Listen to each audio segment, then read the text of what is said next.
Се повеќе деца и млади во Македонија се соочуваат со анксиозност, страф, осаменост и психичка болка. Најновиот извештај на СОС линијата Ало Бушевко покажува дека секое трето јавување било поврзано со ментално здравје, а регистрирани се и случаи на самоубиствени мисли кај деца и млади. Колку навреме ги препознаваме сигналите дека едно дете страда? Дали семејството, училиштето и институциите знаат како да реагираат? Какви последици остава дигиталното насилство и колку социјалните мрежи влијаат врз психичката состојба на младите? За состојбата на менталното здравје кај децата, алармантните бројки во извештајот на Медјаши, улогата на родителите, училиштата и системот, да си кажеме со асистент доктор Билјана Гагачовска, субспецијалист по детска и адолесцентна психијатрија на клиниката за психијатрија во Скопје, и Мимоза Костовска, волонтер на Ало Бушевко и соработник на Медјаши. Почитувани дами, добре дојавте во студиото на Телма. Добро ве најдовме.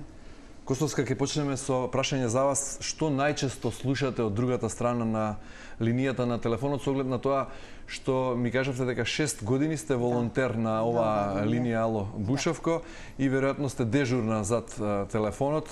Веројатно сте добиле голем број јавувања со оглед на тоа што само во 2025 имало вкупно повеќе од 280 јавувања. Со какви емоции и проблеми најчесто ви се јавуваат децата? Пред се, загрижувачка е состојбата, морам да нагласам, во целата земја, особено кај децата од 3 до 9 и од 13 до 19 години. Значи, најчесто децата кога ни се јавуваат се растревожени, анксиозни, загрижени и во недоумица што да прават и каде да се обратат. Првото јавување кога го слушаме гласот на детето, по гласот го препознаваме што се случува со самото дете. Дали е вознемирено или загрижено.